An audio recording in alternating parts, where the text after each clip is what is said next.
品人生百味，嘗感性香人，識玲瓏浮凸，眾人皆醉，一一話你知。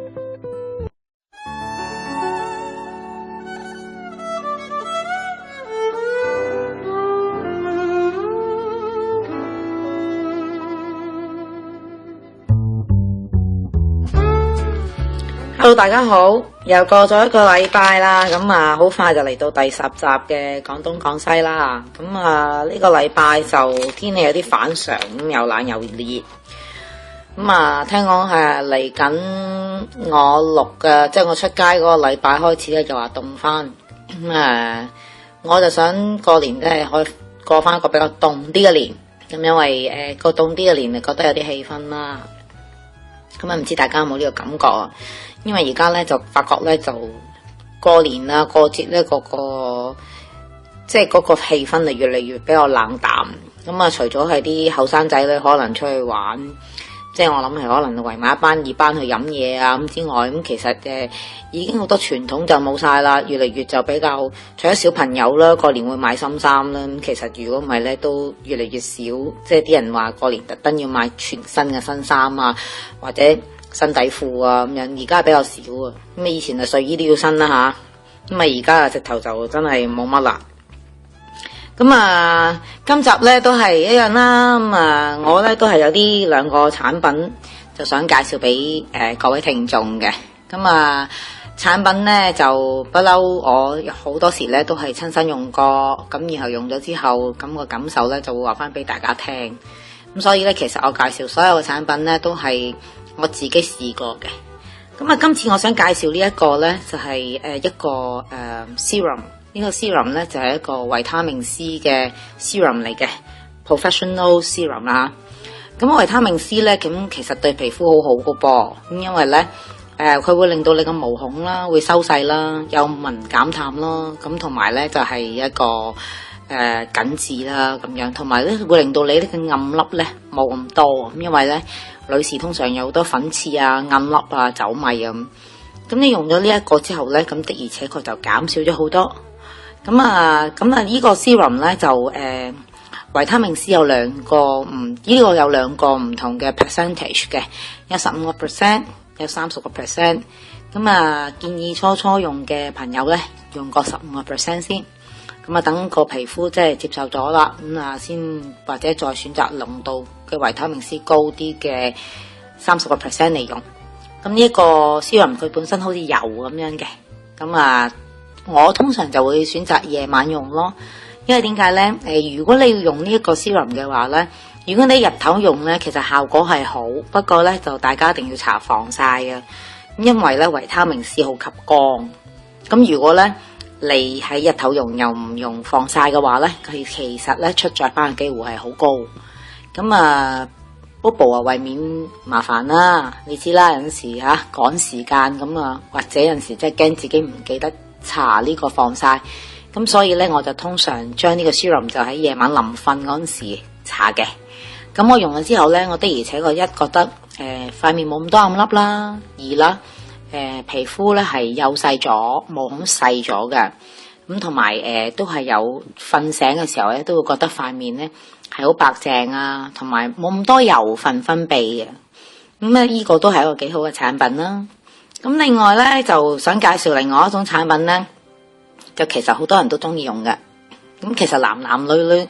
我都覺得應該要用噶。咁因為咧呢個產品咧就係而家好興嘅 paper mask 啦，即係紙面膜啦。咁而家咧好新穎啊，紙面膜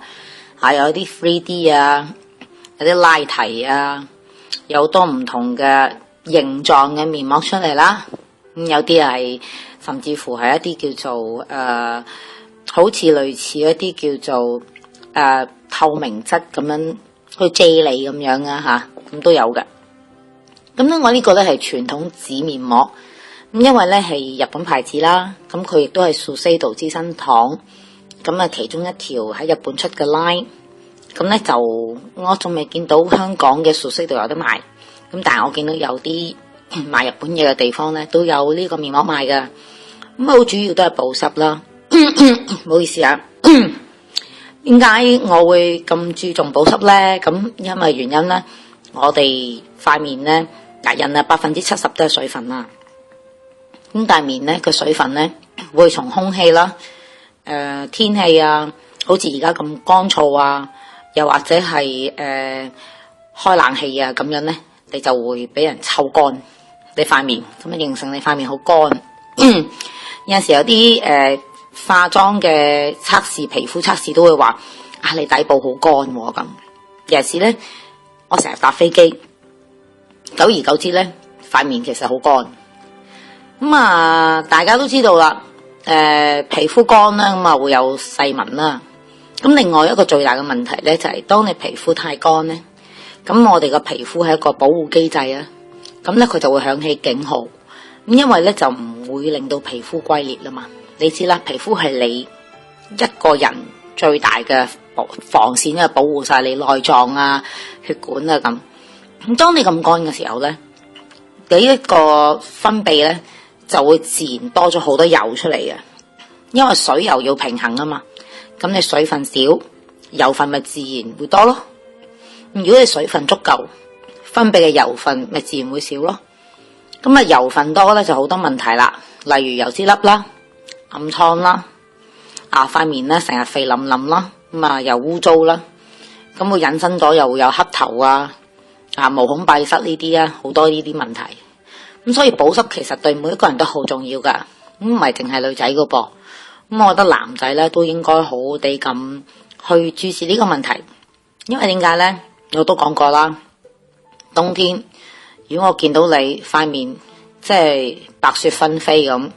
其實都唔係一件好美觀嘅事。咁有啲男士可能會去見客啊，咁儀容其實都真係需要執得比較整齊啲。咁可能會着套靚嘅西裝，擦乾淨對皮鞋，燙好個恤衫，整好個頭。咁但係你塊面白蒙蒙，甚至乎睇到你一啲乾皮，或者咧就係乾到紅紅地，已經有啲敏感。咁其實咧都係大打折扣嘅，因為你知啦，其實如果接觸人嘅生意，基本上第一眼望你都係望你個樣噶嘛，佢唔會望你對皮鞋，唔會望你套西裝噶，佢首先都係望咗你個樣。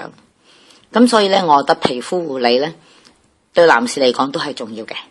咁所以咧呢個 paper mask 咧你都係可以用嘅。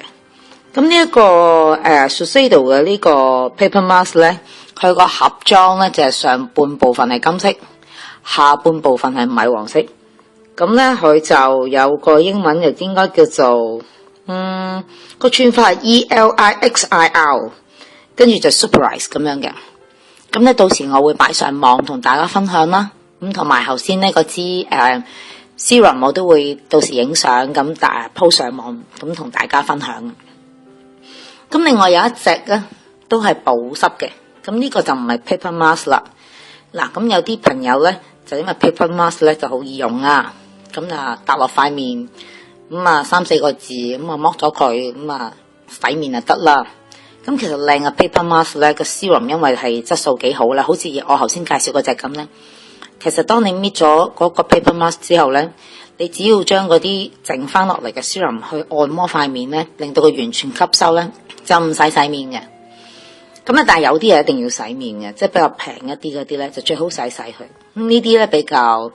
潤啲啊，同埋水分充足啊，咁比較好啲嘅咧，你可以就咁用隻手同你按摩咗塊面，吸收咗之後咧，再搽翻你啲 cream， 咁都可以噶啦。咁另外 paper mask 我諗用嘅時候咧，要有個特點咧，就大家應該要留意嘅。因為咧以前咧，我記得咧，好多朋友用 paper mask 咧，就同我講仲有好多 serum 喺裏邊，唔好嘥，敷多幾個字先。係有啲係搽埋頸啊，咁搽頸我都冇問題。咁敷塊面咧，可能敷半個鐘啊，咁甚至乎有啲人咧係敷過夜。paper mask 敷過夜咧，其實係最唔好嘅。其實因為你瞓咗覺咧，嗰塊 mask 唔知飛咗去邊。二來咧，因為原來你敷過3至4個字之後咧，當你個 paper mask 咧被嗰啲精華俾你塊面吸收咗咧，咁個 paper mask 開始會比較乾爽嘅時候咧，如果你再唔拎開佢嘅話咧，其實調翻轉佢會倒吸翻晒你塊面嘅油分同水分，形成其實個效果咧就仲差過你唔用噶。所以我覺得咧呢樣嘢大家要留意啦，就唔好覺得越敷得耐對皮膚越好。其實咧最多20分鐘咁樣有夠，除非咧嗰個面膜表明話俾你聽咧，佢可以敷到30分鐘。如果唔係咧，我都覺得20分鐘咧其實好夠。咁其實我覺得用產品咧，有時都要細心留意下上邊嘅字啦，因為有時你知啦，我哋買好多副線產品嘅時候咧，如果你唔細心留意或者睇清楚，有多注明嘅時候咧，咁可能有啲嘢係遺忘咗，或者係唔知道啊，咁啊唔好話用錯啊嘛，係咪？咁啊，跟住我要介紹呢一隻咧，就唔係 paper mask 啦。咁呢一隻 mask 咧就係呢個 Anolazo 嘅。咁呢個牌子好多年，咁啊好出名嘅其實。咁啊呢個牌子咧，我記得咧以前嘅時候咧就係成條 line 咧，如果你用咧有啲咩問題，你覺得用得唔夠啊，唔夠保濕啊咁樣咧，佢可以幫你換嘅。咁而家我唔知係咪仲係咁。咁但係咧，我有朋友介紹我咧用咗呢一隻面膜。嗱，呢啲面膜咧，其實倒出嚟咧係粉紅色粉狀嘅。咁咧呢包嘢咧，佢就會有10包面膜，佢就有10支水俾你嘅。咁啲水咧都係保濕嘅化妝水嚟嘅。咁咧個成分咧，佢就有1支裝咧，佢就俾嗱，其實我就唔建議咧開晒，因為咧都幾稀嘅，如果開晒。咁我覺得咧，你倒啲來開。其實大概倒到5分4就夠啦。如果唔係咧，太水嘅話咧，就好難喺塊面度擎啊！你知啦，一劈劈糊狀咁樣，你要搞咁樣噶嘛。咁如果你搞得佢太稀咧，咁搭落塊面度咧，佢會流到周圍都係。咁你搽咗上塊面度咧，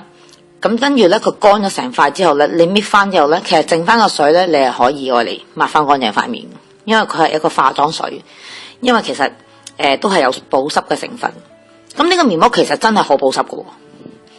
嘅，好好嘅，因為我用過都係好多次，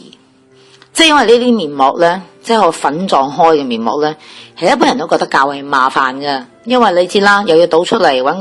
個兜兜住佢，咁跟住又要溝完又要搞完又要搽上面，跟住又要等佢乾，係嘛？咁啊點都唔夠 paper mask 咁快嘅，咁啊拆開佢搭落塊面就得啦。咁但係呢一隻 mask 咧，佢個效果咧比 paper mask 更加好，同埋咧佢用完翻嚟咧，你塊面係有陣油光，好靚嘅。咁嗱，講真，如果咧呢個產品唔係得嘅話咧，我相信咧啲咁麻煩嘅嘢咧，就一早俾人淘汰咗啊！咁個配方上邊咧，亦都有好高嘅養分俾你儲落去塊面，咁令到你皮膚咧係充滿養分同埋保濕。咁因為製作上嘅formula 上邊咧，就令到佢變粉狀，即係我相信佢係唔可以變 paper mask 嘅，咁先可以咁樣開完搽，咁啊效果咧就好顯著。所以咧，我覺得咧，一間公司呢個產品咧要咁麻煩咧。其實咧，如果佢唔係真係有佢良好效果咧，就冇人買噶啦。咁但係咧 Anolazo 呢個牌子咧就真係好多年。咁啊，佢咧都仍然係有呢個王牌嘅產品，呢個係佢好王牌嘅一個產品嚟。咁所以咧係值得推薦俾大家嘅。咁啊，介紹咗咁多呢啲保濕毛孔幼細咁俾大家啦。咁啊，其實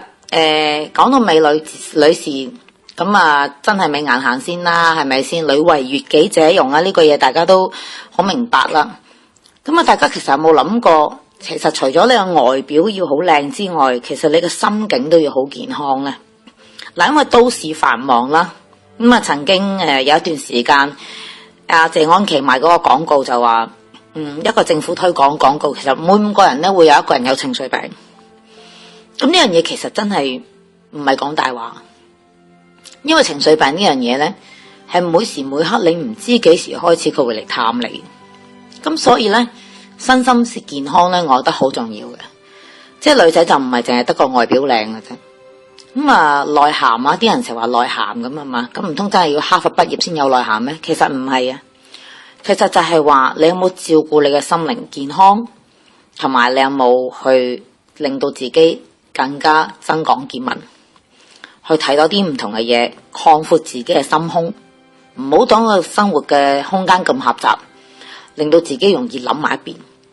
因為唔開心呢，其實好多時都係自己揾翻嚟嘅啫。咁因為點解我會咁講啊？嗱，我上一集都有講過啦，人哋對你好呢，就唔係必然噶嘛，冇人欠你嘅。咁但係有啲人就會覺得我覺得咧你咧同阿 A 做朋友咧就唔夠對我好啦，我覺得你同阿 A 係 friend 啲啦，我又唔開心啦，咁又諗一餐。或者咧就係點解咧我啊買到呢對鞋啦，琴日嗰對又冇 size 啦，我又唔夠運氣啦，最衰係琴日啊睇咗又唔買啦，又諗一餐。或者係即係做好多嘢，當做唔到嘅時候都有好多負面嘅情緒，去唔開心，然後將自己就係一路喺度兜圈啦。咁啊好似有蝸牛咁圓圈圓圈圓圈兜下兜下，就好似個殼咁樣，就捲咗入一個盲點。咁人咧，當遇到逆境嘅時候咧，我好老實咁同大家講咧，係真係要正面咁去面對呢個逆境。無論件事有幾大，生離死別，有啲嘢你知道必須要做，你必須要完成佢。就算係屋企人，任何你身邊愛侶、自己，當發生一啲你想象唔到嘅不幸，例如病，甚至意外，其實個個都傷心，每個人都驚訝，甚至乎你個愛侶突然間背叛咗你。我覺得呢啲所謂嘅人生嘅考驗係每個人都會經過。我成日都話，其實呢，無論失戀好啦，發生咩事好啦，唔開心呢，其實要有一個限期嘅。點為之有個限期呢？譬如話你個男朋友同你分手，你好傷心，咁好多人會選擇去劈酒啦，借酒消愁係嘛？咁啊醫生講過嘅，其實呢，走入愁場就真係愁更愁嘅噃，因為飲酒呢係會引發到你負面嘅情緒，咁你只會越飲就越唔開心，絕對解決唔到任何問題。咁但係我覺得初頭你想發洩你嘅情緒，譬如有啲人要大喊啊、大叫啊，或者平時唔係好識得點舒緩自己情緒嘅時候，咁到有事發生啦，咁你飲酒，我覺得初頭都情有可原。但係如果你長時間靠酒精去麻醉你自己呢，咁就變咗行咗條歪路啦。因為點解呢？到最後呢，你可能冇酒精過唔到日。甚至乎咧，可能為咗飲酒，或者係你日日都精神狀態唔好，而荒廢咗你嘅事業，或者你失去好多朋友。因為傷心咧就冇罪，但你傷心到咧影響晒其他朋友咧，咁就係有罪噶啦。因為我覺得朋友初初可能見到你唔開心會陪你啦，陪你癲，陪你喊，但係你長時間都沉溺咗喺呢個情緒上邊。開始作為一個感情嘅依賴，即係例如話你失戀，但係呢，你好想朋友陪你，因為你好寂寞，你好空虛，你唔能夠靠自己一個人企翻起身，咁你成日都唔開心，咁就搲住啲朋友陪你。其實呢，再時間一耐呢，係大家都好辛苦啊，即係每一次嘅 topic 都離唔開呢件事。咁其實嘅朋友見到你又辛苦。其實你自己都會辛苦，因為你諗下真係會諗埋一邊。所以我成日覺得呢，傷心要有限期嘅，你要俾自己，譬如2個禮拜、3個禮拜，你可以盡情傷心，但係你要同自己講，呢個限期一過，我就要重拾心情，再上路。因為只要你肯重新上路呢，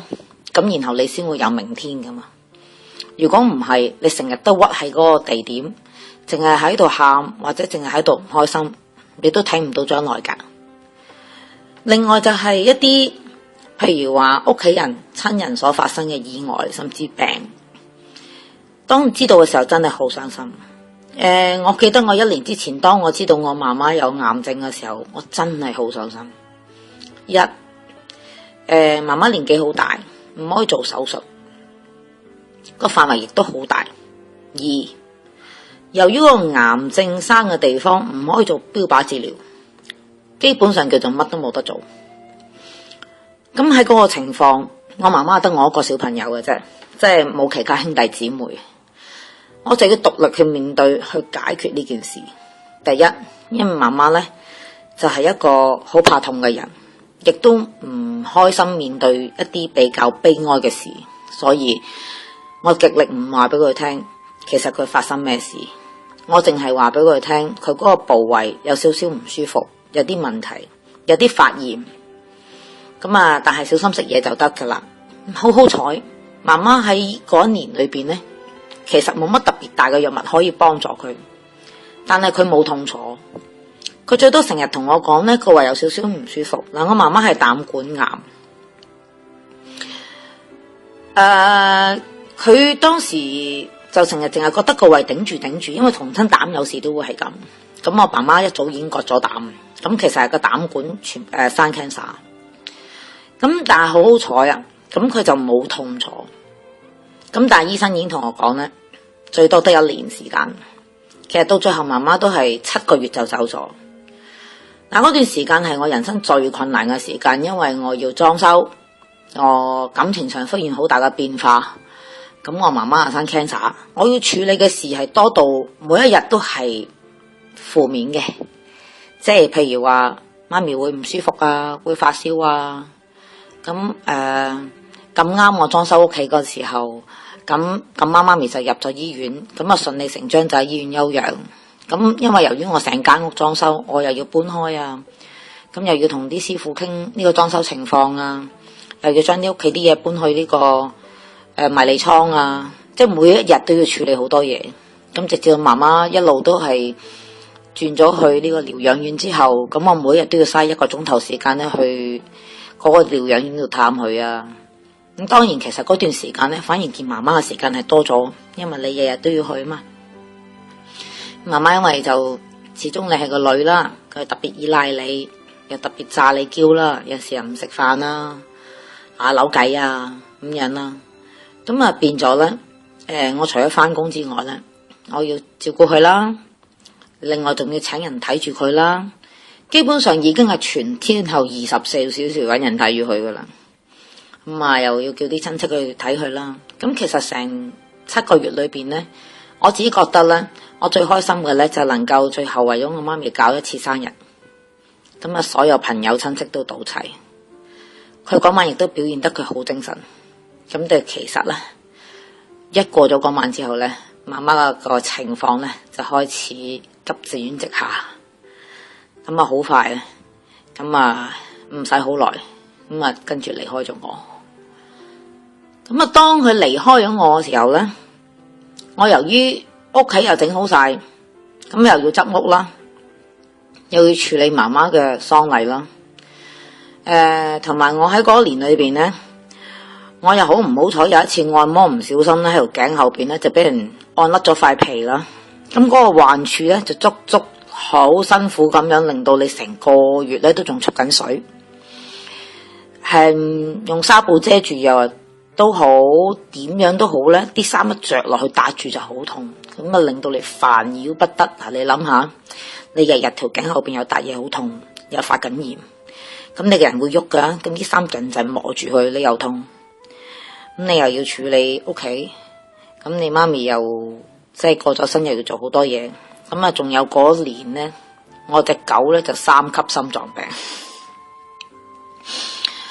咁啊，當我處理晒所有嘅事嘅時候咧，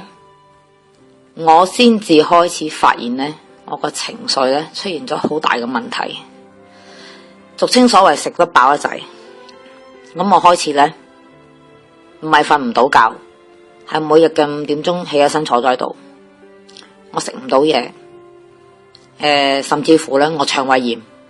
咁腸胃炎咧，其實我年年都會有1-2次嘅，我唔覺得出奇。但最出奇咧，我嗰次腸胃炎咧就係發冷，我未試過發冷發到咁嘅樣嘅。跟住咧食完藥之後咧好咗1日，點知第2日咧發惡夢，一驚醒咗之後咧走去廁所坐度屙。咁我就打俾我朋友，我覺得我自己好似唔係好妥。我朋友話其實我哋都感覺你有啲唔妥，不如你去睇醫生啦。我對自己都覺得係，因為可能我平時個人比較正面，咁所以我好留意自己嗰個變化。咁我去睇我嘅家庭醫生，咁啊醫生就證實咗我有抑鬱加焦慮。咁啊，我知道自己有呢個病嘅時候咧，我唔驚，因為我知道我嘅問題其實就係太過多壓力積壓咗喺個心度。其實我一路揾辦法去解決，但係當你真係完全可能媽媽已經離開咗我覺得個責任已經完全完開咗，即係離開咗，完全完成晒所有事嘅時候，個人一放鬆，咁先至知道原來自己嘅身體係承受唔到。因為到身體發現咁大嘅反應呢，其實你係精神上已經飽受咗好大嘅壓力噶啦。因為我記得我曾經我媽咪喺醫院嘅時候，曾經醫生同我傾我媽咪嘅病情嘅時候，佢曾經都勸過我，佢話其實阿 Bobo， 你知唔知你有好多爆炸位，即係所謂嘅炸彈位，只要少少觸碰呢，你嘅情緒就會爆發，就收唔到，其實好危險。其實我都知，但係我冇辦法，因為我一定要努力去面對，因為我喺度喊都冇用噶，我癲咗都冇用噶，咁我都係要咁過，我都係要咁樣面對我媽媽嘅病，我都要咁樣面對佢每一日開始變形，同我以前見到嘅佢唔一樣，每一日瘦，開始精神差，我都係要面對噶啦，唔通我喊住對住佢咩？我對住佢仍然都應該要堅強同埋笑，同埋最主要就係我唔想佢擔心，因為佢好擔心佢離開咗我，得我一個人。咁我都要話俾佢聽，其實你要走得安心。估唔到啦，自己又病咗。好乖，聽醫生講食藥。咁醫生就解釋俾我聽咧，其實情緒病咧就唔係精神病，即係唔係黐咁解咁簡單，其實真係一個病嚟嘅。如果你肯去面對佢同食藥咧，你係會冇事嘅，因為只要咧你個情緒回復翻正常水平咧，同埋你個腦血清啦去翻正常水平，處理翻到你情感入常嘅事務咧，你就會完全康復噶啦。初初咧真係覺得自己咧就係少少嘢都好 sad， 好易觸動到自己，同埋咧個人好似成個人停咗喺一個位，我覺得自己成日都發呆。冇胃口，其實我唔係瘦咗好多磅數，但我成個人咧係走樣嘅，即係所有朋友都話咧，其實咧我哋當時見到你咧係真係唔係嗰個你嚟，你個眼嘅靈魂唔知去咗邊度。好開心，好多好朋友喺身邊，有好朋友陪我去旅行，有好朋友日日陪住我。我亦都好開心自己好堅強面對呢個病，唔俾自己跌落去，亦都唔想愛錫我嘅人為我擔心。咁足足1年嘅時間，我就企翻起身，而家已經完全唔會再有一啲情緒上波動到控制唔到嘅情況。因為其實我唔算好嚴重，即係直頭打晒困籠嗰啲，我因為唔算，因為我都比較正面，所以好好地照顧自己心靈嘅健康都係一個美麗。如果我唔去正視呢個問題，由住自己一路病，一路唔開心，覺得人生已經冇晒希望，冇人可以依靠，得翻我一個人，我相信我今日唔會喺度開咪同你哋大家講嘢，因為我覺得其實人生究竟開唔開心係自己揀嘅。你可以日日自怨自艾，但係你亦都可以日日開心咁過。唔好覺得自己係最寂寞，只要你有朋友，只要你有找到自己嘅興趣，只要每一日都有生活，每日你都活着，你就已經好幸福噶啦。因為其實喺香港係真係好幸福，我哋着得飽食得暖，就算你話真係食唔飽着得暖嘅人，都有好多幫助，唔似好似好多第三世界國家嘅細路仔得翻棚骨，佢哋冇機會去抑鬱嘅，因為佢每日面對嘅就係冇得食，佢哋冇機會去傷感，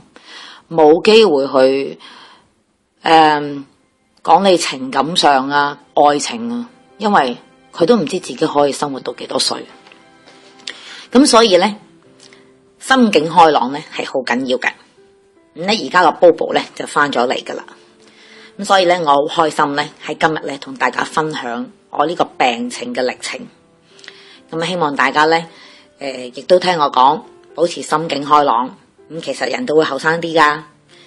咁呢一節咧我分享到而家啦。咁一陣間再翻嚟第二節啦。拜拜。